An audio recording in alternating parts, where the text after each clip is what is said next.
You're listening to the Everything Jewish 10 Minutes at a Time podcast, where you'll learn about every Jewish topic imaginable in about 10 minutes. And as always, I apologize for all of my Hebrew pronunciation.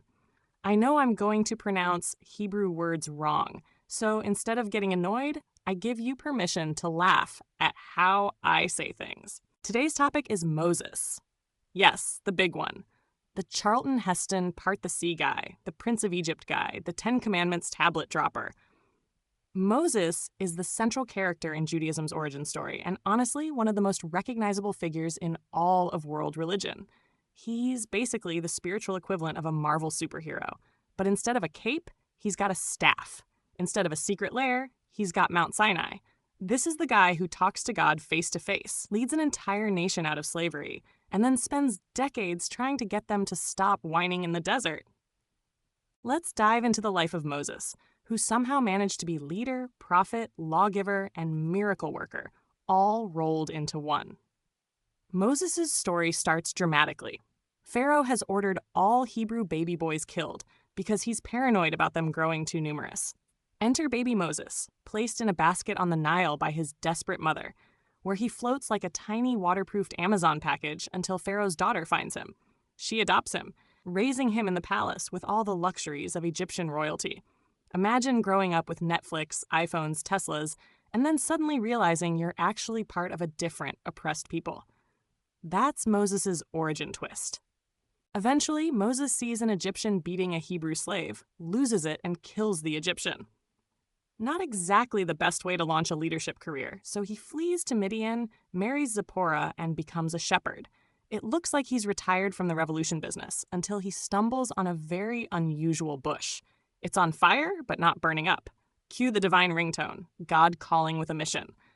The burning bush is Moses' accept or decline mission screen, like in a spy movie. God tells Moses, "Go back to Egypt, tell Pharaoh to let the Israelites go, and lead your people to freedom." Moses responds like any normal human, I think you've got the wrong guy. He insists he's not eloquent enough, too awkward, maybe just not leadership material. God's response, basically, don't worry, I'll give you backup. Also, I'm God. You're not really in a position to negotiate.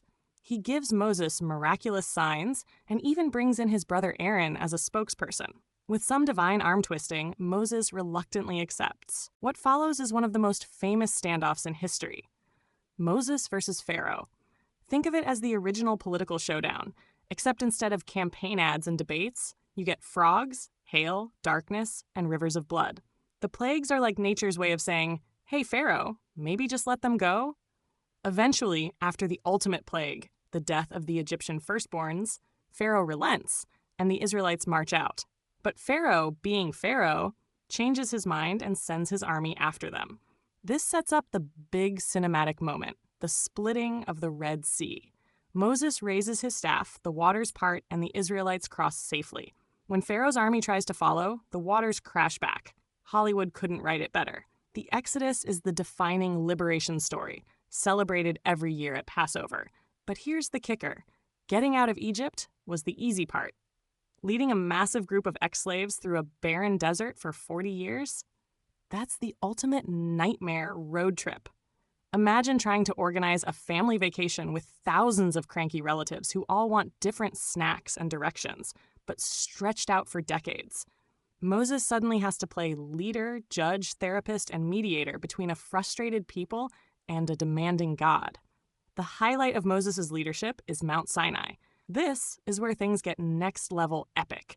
Picture the mountain covered in smoke, thunder, and lightning, like the ultimate special effects concert.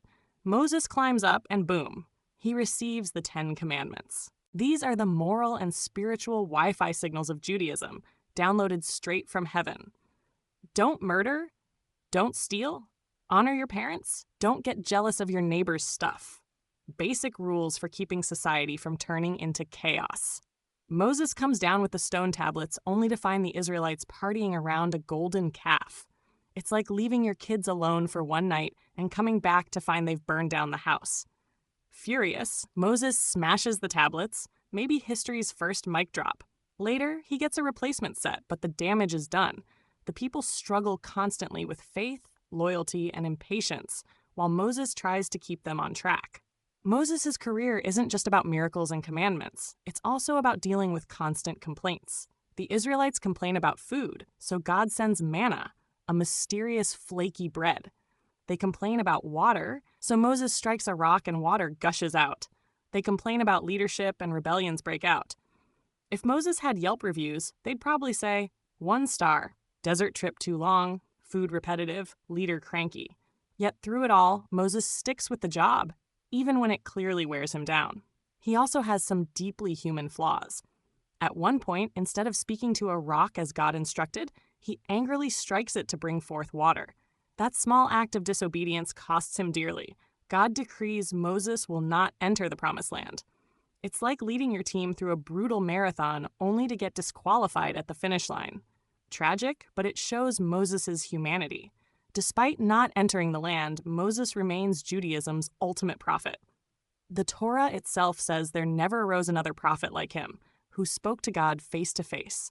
That intimacy with the divine sets Moses apart. He's not just a leader, he's the communicator, the mediator, the teacher. Judaism, Christianity, and Islam all revere him.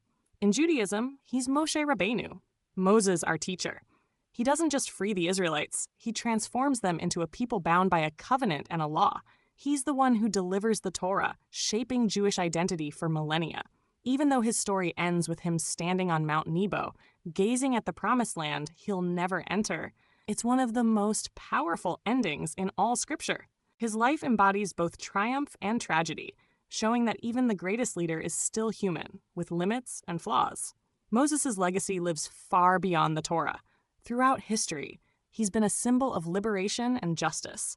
From African American spirituals singing "Go Down Moses" during slavery, to Martin Luther King Jr. comparing himself to Moses in the civil rights movement, his story resonates wherever people long for freedom. Pop culture hasn't ignored him either. He's been played by Hollywood icons, animated into musical form, and even referenced in memes. Moses is the ultimate underdog hero, an anxious stutterer turned into the voice of a nation. His leadership is messy, his people are stubborn, and the desert journey is exhausting. But that's what makes the story so relatable. Life is never a smooth Red Sea crossing. It's usually more like wandering in circles, trying to keep the group together. Moses shows us that even imperfect leaders can achieve the impossible with faith, persistence, and maybe a little divine help. So, what's the big takeaway about Moses? He represents the bridge between slavery and freedom, chaos and law, despair and hope. His life teaches that leadership isn't about perfection. It's about showing up, listening to a higher calling, and keeping your people moving forward, even when they'd rather go back to Egypt for the cucumbers. He's not some untouchable myth. He's deeply human, which is why his story has lasted thousands of years. For Jews, Moses is the teacher who gave them identity and law. For the world, he's the archetype of liberation. So next time you're overwhelmed by your to-do list or feel like you're wandering in circles, think of Moses wrangling a nation in the desert. Suddenly, your problems might feel just a little smaller. And that's our 10 minutes on Moses. If you like this episode, stay tuned, because in future episodes we'll look at other towering figures of Jewish history and thought. And as always, thank you for listening to Everything Jewish, 10 minutes at a time.